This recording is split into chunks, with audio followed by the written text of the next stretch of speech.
साथियों, आज हमारे देश में राजनीतिक चर्चा कहीं हो और उसमें उत्तर प्रदेश के बसपा सुप्रीमो बहन कुमारी मायावती जी का चर्चा ना हो, ये हो ही नहीं सकता।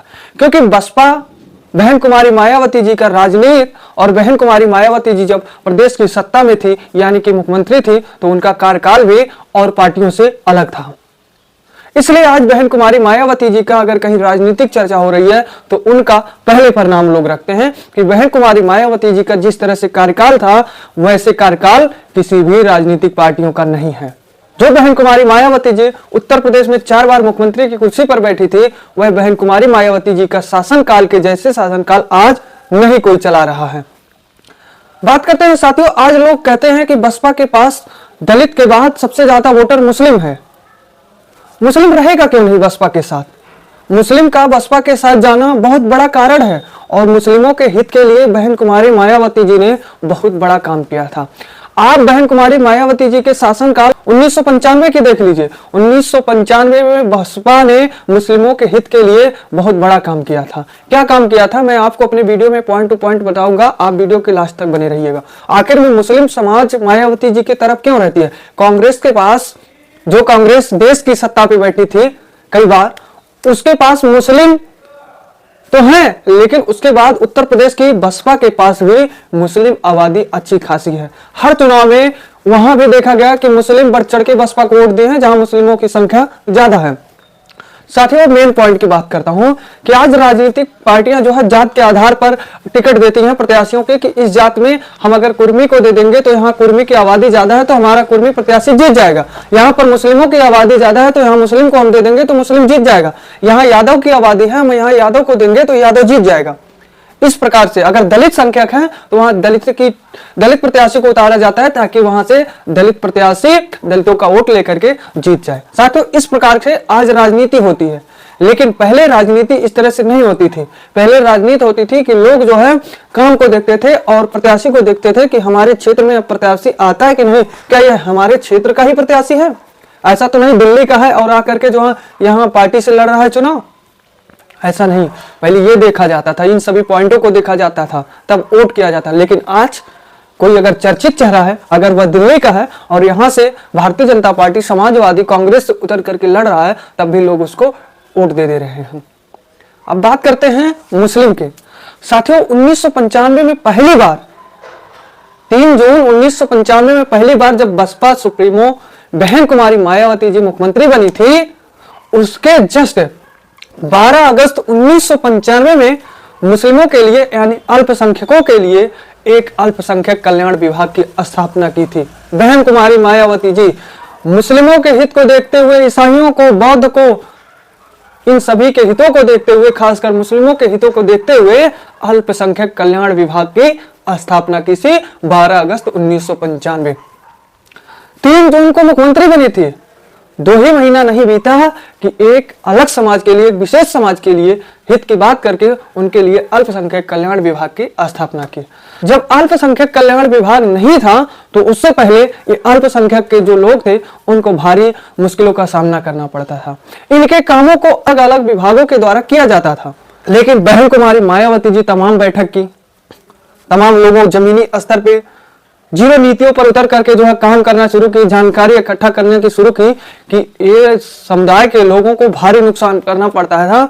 अलग अलग विभागों में इनको अपने कामों को करवाना पड़ता था, जिससे उन्हें ज्यादातर लोगों को तो ये नहीं पता हो पाता था कि मैं अपने कामों को, ऐसा हमारा काम है, इस संबंधित काम है, किस विभाग में जाएं, कंफ्यूज थे।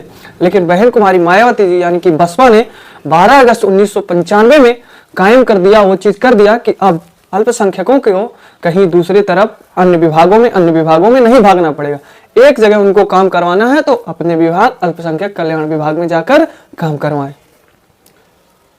इससे पहले यह होता था कि अल्पसंख्यक कल्याण विभाग की स्थापना जब नहीं हुई थी, उससे पहले अल्पसंख्यक के लोग जो है भटकते थे। ज्यादातर इनका जो मुद्दा था, इनकी जो मांग थी, वो कागजों में रह करके सिमट जाती थी, आगे पूरी नहीं हो पाती थी। पूरी इसलिए नहीं हो पाती थी कि उनको निश्चित नहीं था कि हमारा अगर पेंशन का काम है, हमारा स्कॉलरशिप का काम है या अन्य काम है तो किस विभाग में, दूसरे विभाग में लाकर दे देते थे। इससे वहीं का वहीं कागजों पर उनका काम पड़ा रह जाता था, उसका निस्तारण होता ही नहीं था। लेकिन अब जब 1995 में अल्पसंख्यक कल्याण विभाग का मायावती जी ने स्थापना करवा दिया, जिससे अल्पसंख्यकों का काम आसानी से होने लगा। जब ये विभाग की स्थापना हुई, मुस्लिम समाज जो है जागरूक बसपा के प्रति हुआ और बसपा को अच्छी खासी आबादी जो है मानने लगी। मुस्लिम की आबादी, बौद्ध की आबादी, ईसाई की आबादी हालांकि भले कम है इनको, लेकिन मुस्लिमों की आबादी ज्यादा है। ये लोग जो है बसपा को मानने लगे। उसके बाद इस तरह से लगातार प्लस पॉइंट मुस्लिमों की बसपा की ओर आने लगी, झुकाव होने लगी कि 2007 के विधानसभा के चुनाव में एक ऐसी बसपा की पार्टी की पूर्ण बहुमत के साथ प्रदेश में आ गई। 200 प्लस सीट जो है बसपा ने, लगभग 206 सीट बसपा ने जीत करके जो है विधानसभा जीत करके उत्तर प्रदेश की कुर्सी पे बैठी थी।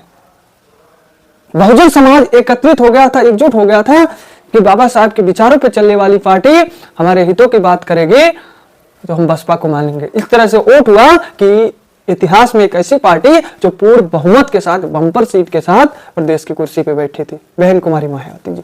आज जो कांग्रेस के उत्तर प्रदेश के अध्यक्ष न्योता दे रहे हैं, आप उनको बसपा को कह रहे हैं कि बसपा के लिए कांग्रेस में दरवाजा खुला हुआ है, बहन कुमारी मायावती जी कांग्रेस में आ सकती हैं। बुलाने का सबसे बड़ा कारण यही है कि जो मुस्लिम कुछ परसेंट बसपा के पास है वह सीधे कांग्रेस के पास है, और दलित वोटर, जो सबसे बड़ी वोटर दलित बसपा के पास है, वह अभी कांग्रेस में आकर ऐड हो जाएगा, जिससे कांग्रेस उत्तर प्रदेश के विधानसभा 2027 के चुनाव में एक अच्छी पार्टी के रूप में साबित हो। सबसे बड़ा वजह यह है क्योंकि मुस्लिम का वोट परसेंटेज अगर देखा जाए, भले ही 1-2 सीट जितना मुश्किल हो जा रहा है, लेकिन वोट परसेंटेज बहुत से क्षेत्रों में अच्छा है।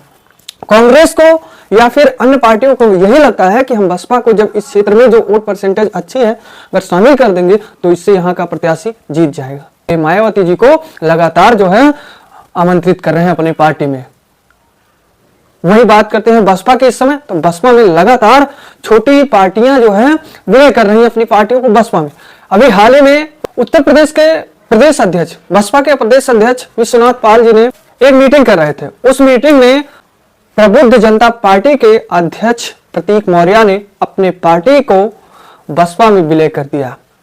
उस बैठक में आकर के विश्वनाथ पाल के सामने उन्होंने अपनी पार्टी का विलय बसपा में कर दिया, जिसके बाद विश्वनाथ पाल जी ने पार्टी का स्वागत किया, पार्टी के साथ साथ पार्टी में जुड़े सभी कार्यकर्ताओं का स्वागत किया अपनी बसपा में।